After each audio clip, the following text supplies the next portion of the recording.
Welcome once again to M5's English language learning program, Let's Speak English. I'm Gav Duncan and I'm here on your TV to help you learn English. Now, are you sitting comfortably? Yes? Good. And are you ready for today's lesson?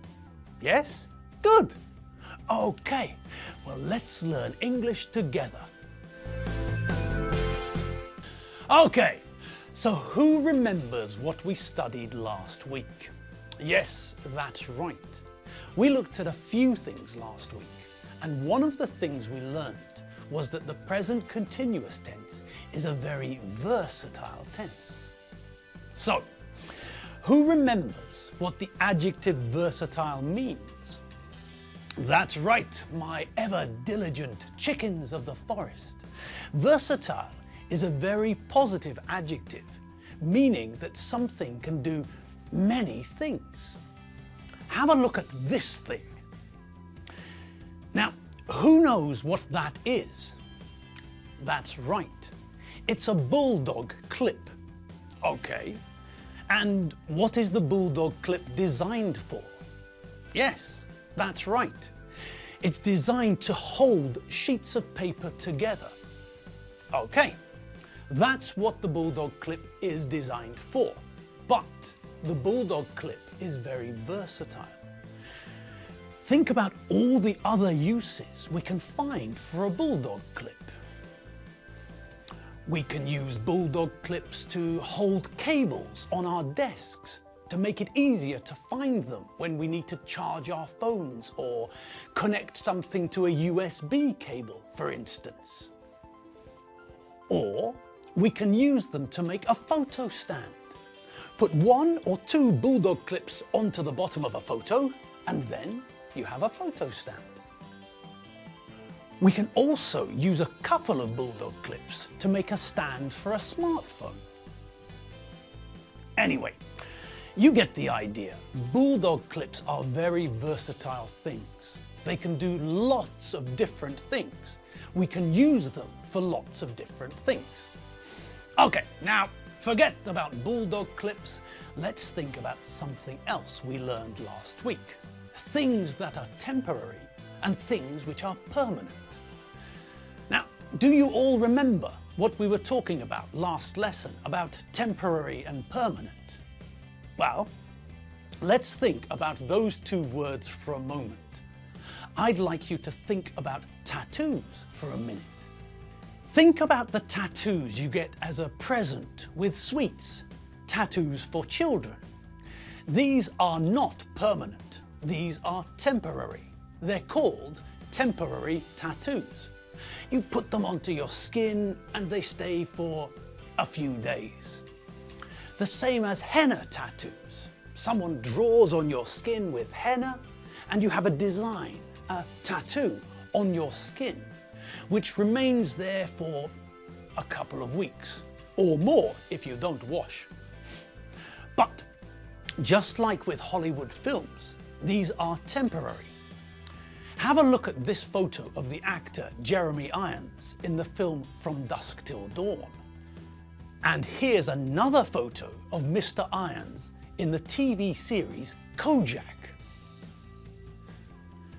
Now, what difference can you see between the two photos? That's right. In the second picture, Mr. Irons hasn't got any tattoos. This means that the tattoos weren't permanent. They were temporary. They didn't stay forever. It was like the children's tattoos we get. It was like the henna tattoos you can get on holiday. It lasted for a couple of weeks and then Mr. Irons washed it off, or it faded. So the people at Hollywood wanted Mr. Irons to have a tattoo. His character in From Dusk Till Dawn had tattoos. But Mr. Irons didn't want to have his body covered in tattoos. So the people in Hollywood bought some temporary tattoos and stuck them onto his body. Now, because the tattoos were temporary, they faded after a few days or a few weeks. If something fades, it grows faint and disappears. When the night falls, the light fades.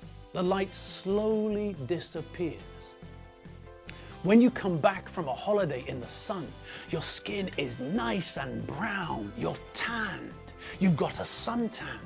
But when you come back home, your tan starts to fade. Every day your skin gets closer to the color you were before you went on holiday. Your tan fades.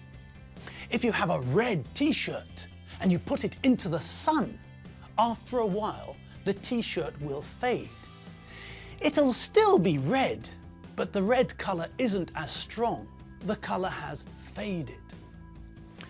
We can also use the verb to fade with other things, not only colors. If you have a pair of Bluetooth headphones, you can listen to your stereo without a wire connecting you to the stereo. You can walk about the flat and not trip over the wire connecting your headphones to the stereo. But Bluetooth headphones can receive a signal up to about 10 meters from the source. And if you move further away, the signal will fade. And you won't be able to hear your music clearly or at all. The signal fades if you move too far from the source. Okay, so it's time now to practice what we learned about the tenses we know. To have a look at when we use the present continuous and when we use the present simple.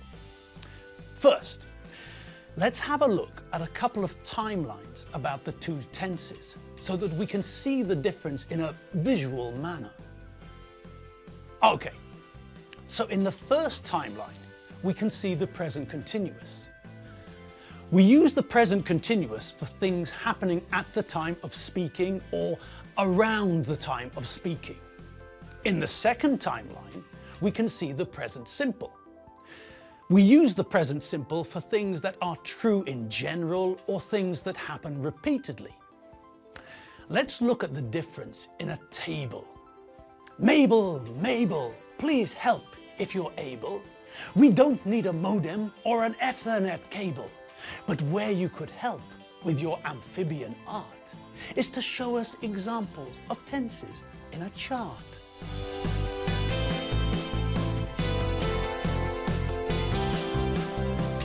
The kettle's boiling.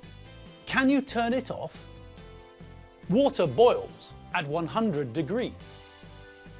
Listen to those men. What language are they speaking? Excuse me, do you speak English? We can go out. It isn't raining. It doesn't rain in the desert. What are you doing? What do you normally do at the weekend? And remember, we use the present continuous for temporary situations, and we use the present simple for permanent situations. I'm living with my aunt until I find a flat to rent. My parents live near London. I'm working hard today. I've got a lot of work to do. My brother isn't lazy. He works from 8 a.m. until 9 p.m. every day. Okay, good. Now, let's have a look at some sentences. In these sentences, I want you to look at the sentences and decide if the form of the verb is correct or incorrect. If it's wrong, then correct it. Oh, hang on. We'll have to leave that until tomorrow, because it's that time again. Yes, the one, the only, Enid, the eccentric, elegant, eclectic, electric eel. Enid's here again, people. Give her a big hand. Hello, people. Hello, hello. Yes, it's me. I know. It's been a while since I was on the show. But, well, first I had DOMS. Do you remember? I did too much cleaning, and the next day I couldn't move. My muscles were very painful. I was in agony. every part of my body hurt. I looked my symptoms up in a medical dictionary and discovered that I had DOMS. Now, DOMS is an acronym. Do you know what an acronym is? No? Oh, well, I'd better tell you then. An acronym is where we take the first letters of a list of words and make a short word from them. Oh, dear, that's not very clear, is it? Well, let me try again.